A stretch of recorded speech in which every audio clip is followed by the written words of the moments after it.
E a partir do versículo 13 de Efésios capítulo 2, Deus agora vai mostrar não o que os efésios eram, mas o que ele fez pelos efésios. Verso 13. Mas agora, em Cristo Jesus, vós que antes estáveis longe, fostes aproximados pelo sangue de Cristo. Temos um contraste entre o que eles eram e o que são em Cristo. Esse agora contrasta com o outrora do verso 11 e também com naquele tempo do verso 12. Mas agora em Cristo Jesus. Graças a Deus que temos este agora em Cristo Jesus. Antigamente estavam distantes de Deus, mas agora foram trazidos para perto dele por meio do sangue de Jesus Cristo. Foram aproximados pelo sangue de Cristo. Esta ideia de longe e perto está falando dos gentios em que não faziam parte da comunidade de Israel, estranhos às alianças da promessa. Mas, em termos de distanciamento de Deus, ambos estavam na mesma situação, porque todos pecaram e separados estão da vida de Deus. Ambos precisavam de Jesus. Judeus e gentios precisam de Jesus Cristo. Judeus, o povo judeu precisa de Jesus Cristo. E os gentios, quem são os gentios? Todo o resto. Aqui fala dos efésios. Os brasileiros também são gentios. Eu também sou. Fora de Cristo, ninguém é salvo. De acordo com o texto de Efésios, só pelo sangue de Cristo é que podemos nos aproximar de Deus. O Pai nos traz ao Filho. Ninguém pode vir a mim se o Pai não o trouxer. O sangue de Cristo nos aproxima. Vimos aí no verso 13 de Efésios 2. E Jesus nos atraiu a si mesmo na cruz, conforme ele mesmo disse em João 12:32. E ainda temos aquele texto que Jesus diz: quem tem sede, venha a mim e beba.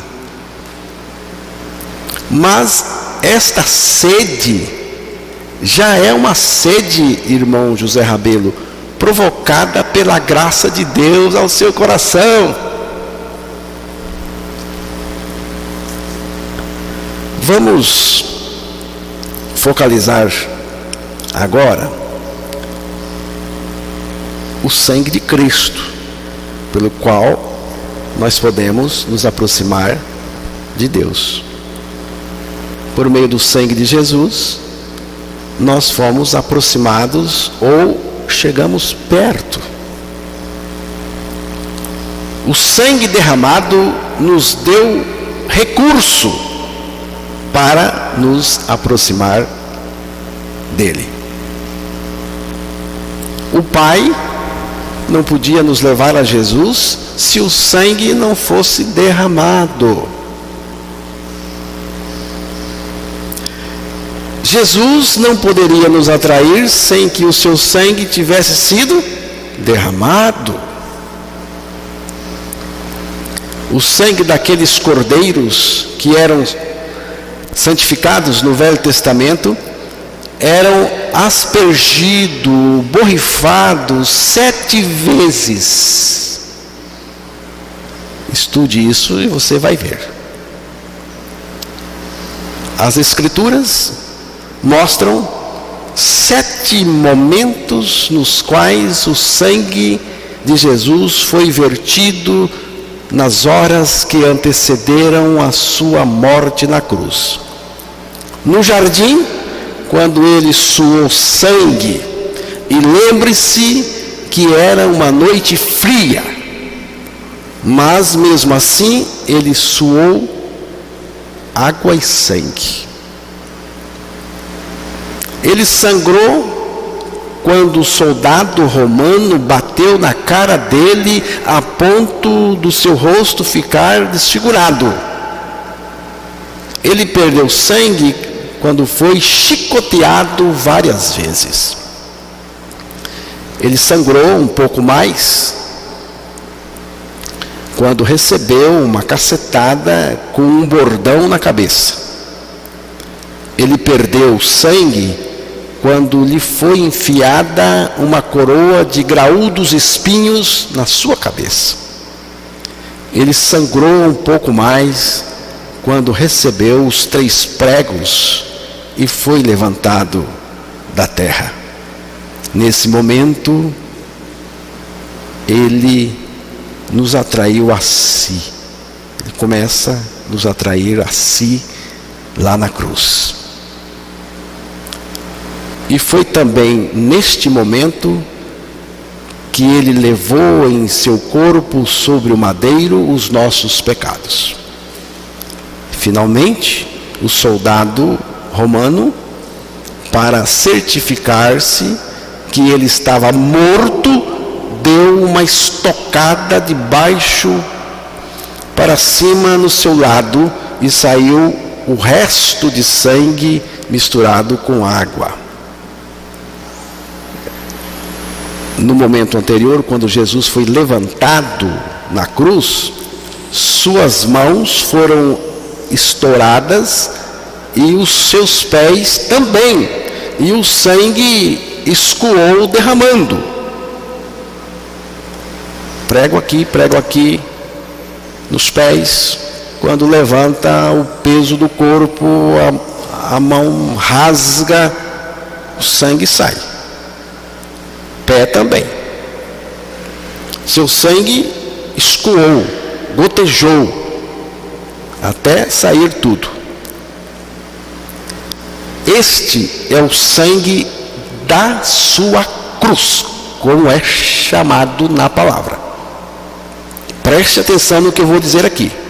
Os momentos anteriores de derramamento de sangue faziam parte do cumprimento das Escrituras e de todo aquele simbolismo do Velho Testamento. Mas aquele sangue derramado da cruz é o sangue que Paulo está mencionando no texto que nos aproximou de Deus. Aquele sangue estava purificando, lavando, limpando o nosso pecado. A culpa estava sendo removida e cancelada. O sangue nos lavou do compromisso passado. Preste bem atenção que isso é importante, irmãos. O sangue nos limpou, nos lavou do compromisso passado, mas não da nossa natureza pecaminosa. Isto foi tratado na morte com ele na cruz. Quando ele foi sendo levantado,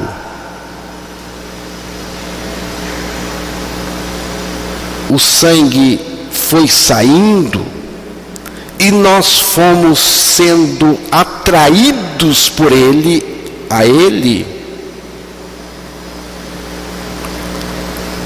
Este sangue não é um incidente, nem acidente, nem improviso.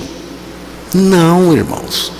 Pedro, o apóstolo Pedro, se refere ao sangue de Jesus como sendo conhecido antes da fundação do mundo. Conhecido por quem? Por aquele que fez todas as coisas, por Ele mesmo. Esse sangue foi manifestado no fim dos tempos, por amor de nós, disse o apóstolo Pedro. Portanto, já estamos no fim dos tempos, desde o dia em que Jesus sangrou naquela cruz. Tudo leva a crer, eu creio assim, que a manifestação de Jesus do céu para nos buscar está muito perto. Por que Jesus deixou que o seu sangue fosse derramado? Por amor de nós, diz a palavra. Vamos continuar lá então, Emerson, em Efésios 2. Você pode ler agora do 14 ao 17. Estamos vendo agora os privilégios que a graça nos deu. A graça de Deus nos salvou, não é? Estamos vendo isto agora. Porque Ele é a nossa paz, o qual de ambos fez um, e tendo derribado a parede de separação que estava no meio, a inimizade, aboliu na sua carne a lei dos mandamentos na forma de ordenanças, para que dos dois criasse em si mesmo um novo homem, fazendo a paz, e reconciliasse ambos em um só corpo com Deus, por intermédio da cruz, destruindo por ela a inimizade, e vindo, evangelizou paz a vós outros que estáveis longe, e paz também aos que estavam perto. No verso 14, diz que Cristo é a nossa paz. No verso 15, diz que Cristo fez a paz. E no verso 17, Ele veio e evangelizou a paz. Esta evangelização aconteceu e está acontecendo depois da cruz e da ressurreição, através da pregação. Cristo fez a paz, evangelizou a paz, mas, sobretudo, Ele é a paz. Ele é. Cristo é a minha paz. Eu gosto muito desta expressão. Ele é a nossa paz. Cristo é a minha paz. Paz que resulta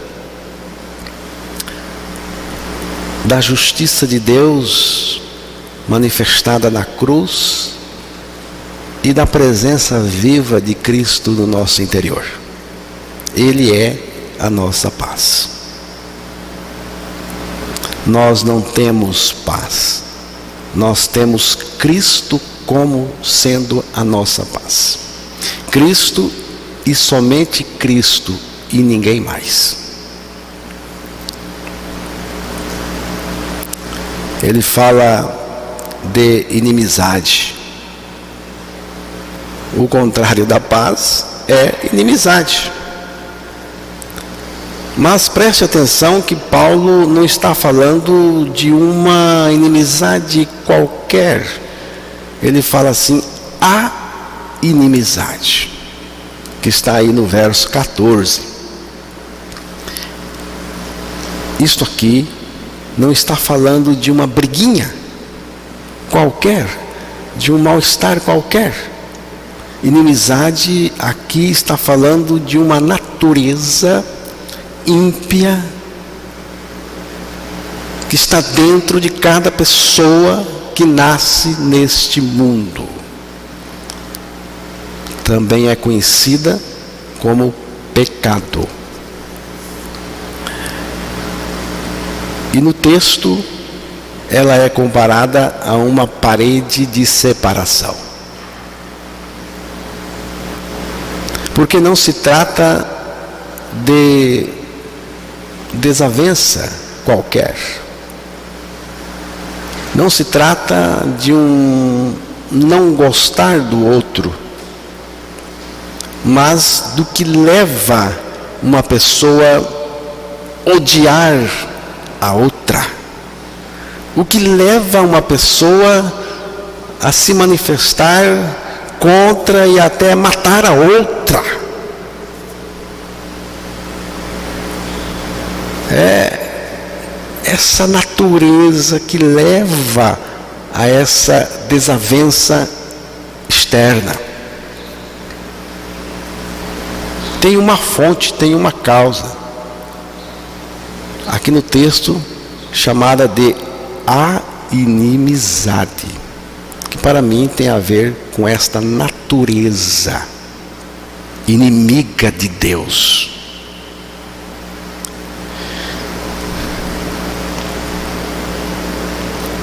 Inimizade entre gentios e judeus, entre gentios e gentios, entre judeus e judeus, mas principalmente entre gentios e judeus, representando toda a humanidade e Deus por causa do pecado. A parede da separação fala do santuário, onde havia uma separação entre o lugar permitido aos judeus e o lugar permitido aos gentios. Tinha um átrio, outra parte o santo lugar, e ainda tinha uma outra parte mais profunda, o santo dos santos. Gentios, eles poderiam ir até o átrio, mas não poderia passar daí. O judeu poderia ir até o santo lugar, mas lá no santo dos santos só o sacerdote poderia entrar.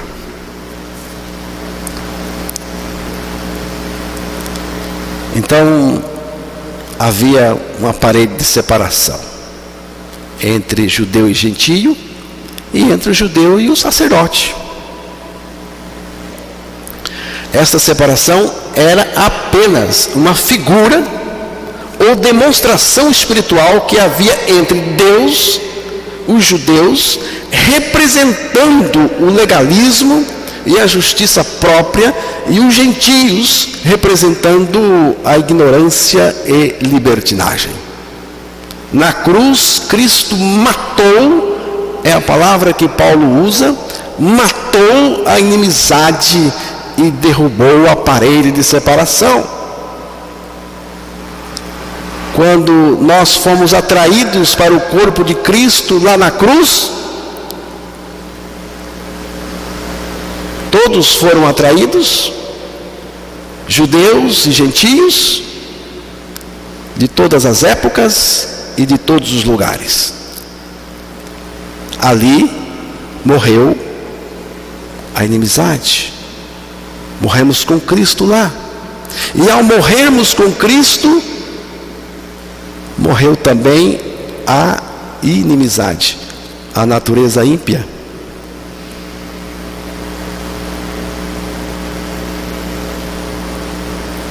Mas Cristo ressuscitou. E ao ressuscitar, irmãos, Ele trouxe com Ele o que Paulo chama de novo homem, nova criação, nova criatura, onde Ele, Jesus Cristo, é a paz. Novo homem aqui é uma palavra relacionada à igreja. Ele juntou estes dois povos que representam todos os povos nele lá na cruz, e morreu com todos, para que todos morressem com ele. Assim, ele matou a inimizade, mas na ressurreição temos uma coisa nova, uma nova humanidade, um novo homem, uma nova raça, um novo povo, a igreja de Deus. Judeu nasce de novo, gentio, seja lá quem quer que seja, nasce de novo a igreja.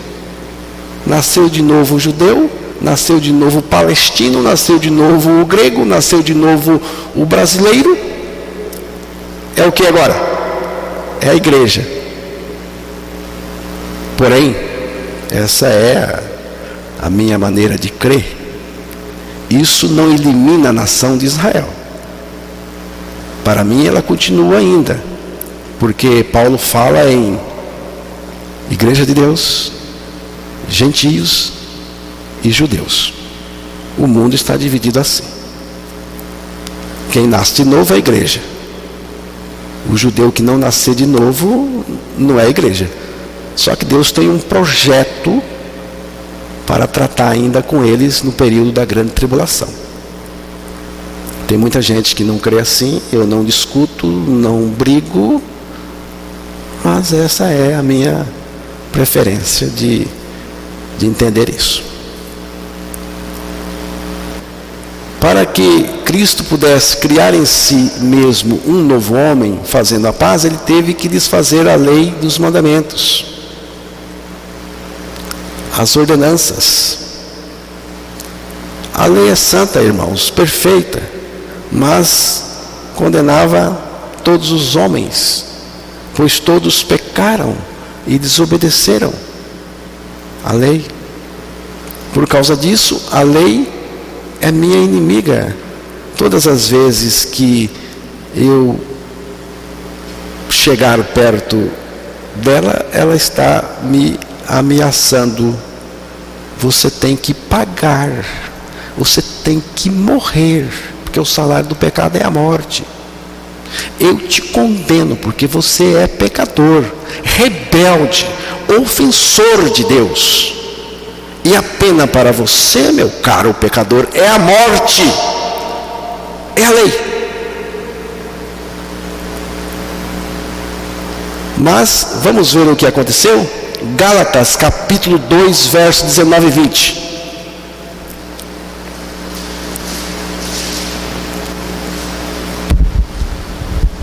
Porque eu, mediante a própria lei, morri para a lei a fim de viver para Deus. Estou crucificado com Cristo. Logo já não sou eu quem vive, mas Cristo vive em mim. E este viver que agora tenho na carne, vivo pela fé no Filho de Deus, que me amou e a si mesmo se entregou por mim. Pela lei, morri para a lei. E o que é esse morrer aí? Paulo, ele diz, estou crucificado com Cristo. Agora não vivo mais, Cristo vive em mim. Agora é um novo homem. Agora a lei e eu somos amigos, porque o novo homem é amigo da lei de Deus, é amigo de Deus, é amigo da palavra, não tem inimizade, né? Ele só quer a comunhão.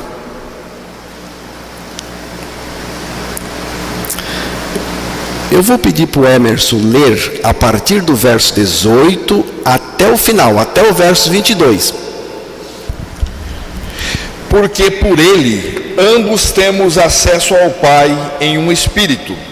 Assim já não sois estrangeiros e peregrinos, mas concidadãos dos santos, e sois da família de Deus, edificados sobre o fundamento dos apóstolos e profetas, sendo ele mesmo, Cristo Jesus, a pedra angular, no qual todo edifício bem ajustado cresce para santuário dedicado ao Senhor, no qual também vós juntamente estáis sendo edificados para a habitação de Deus no Espírito.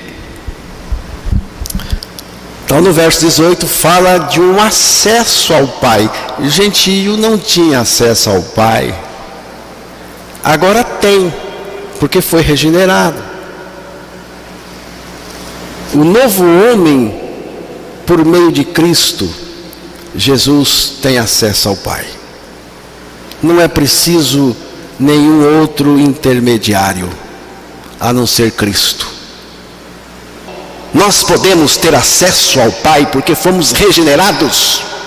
E só Jesus nos dá esse acesso.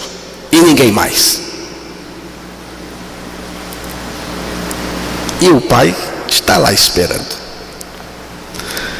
No verso 19, Paulo diz que os efésios não eram mais estrangeiros, nem forasteiros. Estrangeiro é aquele que não pertence ao país ou está fora do país, da comunidade ali. No caso, o reino de Deus não tem naturalização no reino de Deus, só tem filhos legítimos. Forasteiro transmite a ideia de andarilho, que está mostrando a natureza transitória dos ímpios. Não tem fixação, não tem residência permanente. Não pertence ao lugar. Mas agora nós pertencemos ao reino de Deus. Concidadãos dos santos significa participantes da mesma cidade, concidadãos da mesma cidade, da mesma pátria, da mesma paternidade, mas não é a de baixo, não, é a celestial. É alguém que usufrui dos mesmos privilégios.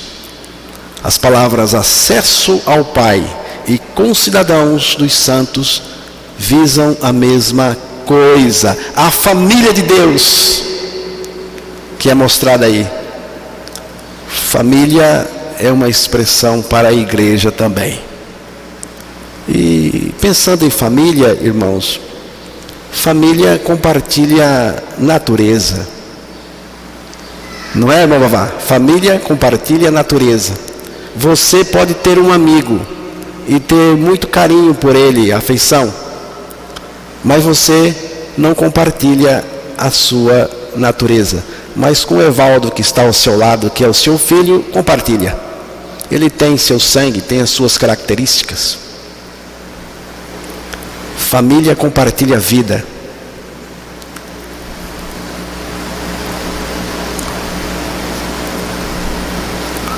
Natureza. Pai, filhos, irmãos compartilham natureza. O apóstolo Pedro disse que nós fomos feitos participantes da natureza divina. Fomos ou não fomos? Fomos feitos partícipes da natureza divina.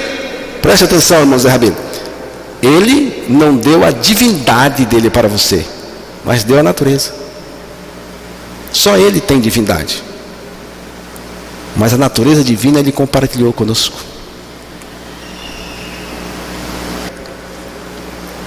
Família é o lugar da aceitação, da comunhão, celebração e festa. Na família você é aceito.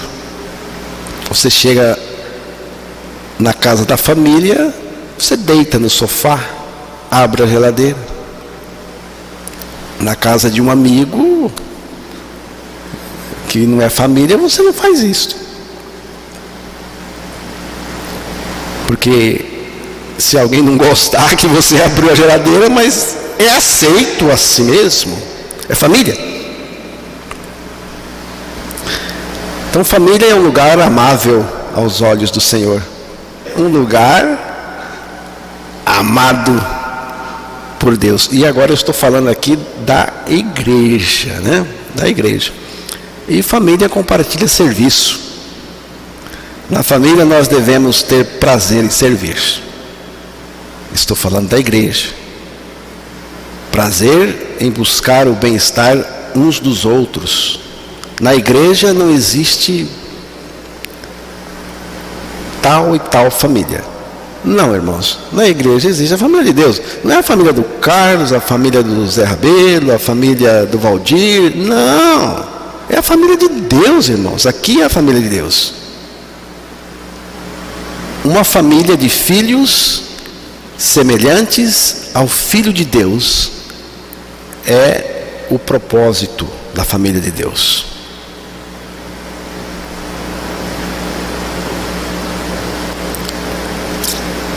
Deus, Ele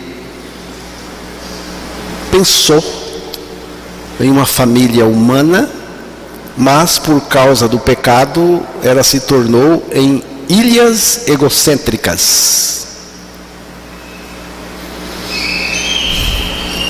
Quando você olha para alguém recém-nascido, não pense que você tem um anjinho. Pode até parecer bonitinho, mas não é. É um egoísta. É um senhor do universo, ou senhora, que quer todas as coisas para si e por si. O que fazer? Evangelho nele, para chegar à experiência um dia da regeneração e se tornar família de Deus. Ser feito em família de Deus, colocado na família de Deus. Mas esse egoísmo que eu estou falando, nisso somos parecidos com o diabo, bem parecidos. Por isso precisamos de regeneração em Cristo. Por falar em diabo, o diabo não tem família. Não tem família. Não existe a família dos demônios. Só existe demônios. Por isso o diabo não fica contente com as famílias, principalmente as famílias dos regenerados. No verso 20, Paulo diz que a família de Deus foi edificada sobre o fundamento dos apóstolos e profetas, sendo Cristo mesmo a pedra angular. A pedra angular, a principal pedra de sustentação da construção. A partir da pedra angular, o edifício era construído, né? Era definido as colocações das outras pedras, alinhando toda a construção. Fundamento, então, é Jesus, a pedra de ângulo, a pedra base. E diz aí, fundamento dos apóstolos e profetas. Quem são esses profetas? Para mim, são os profetas do Antigo Testamento, tá? São eles, deixaram escrito. E os apóstolos aí são os apóstolos de Cristo do Novo Testamento.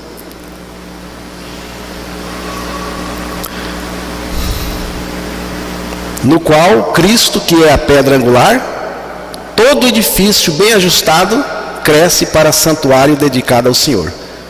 Bem ajustado, é o verso 21. Tem nada solto não, mole não, é ajustado. Os tijolos de uma parede precisam se encaixar bem uns aos outros, colar uns aos outros. É assim que nós somos. Você está coladinho no outro tijolo, aí de lá, estou vendo aqui várias pedras. Você está coladinha na outra pedra? Você está meio solto aí, meio mole. Porque a família de Deus é assim. Uma pessoa pode se desviar do grupo, mas jamais poderá ser desviada da igreja de Cristo, que é o corpo dele. Todas as pedras do edifício de Deus se ajustam umas às outras e estão coladas. Graças a Deus. Mas aí entra algo que eu acho aqui grandioso demais. É que Deus faz morada em nós. Ele mora em nós. No verso 22, Paulo diz que a nova criação em Cristo é a habitação de Deus. Somos regenerados e somos morada de Deus, tanto individualmente como do ponto de vista coletivo. Somos morada de Deus, tanto individualmente como do ponto de vista coletivo.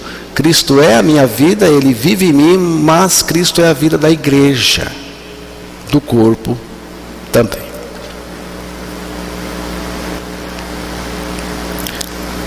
Assim como os Efésios,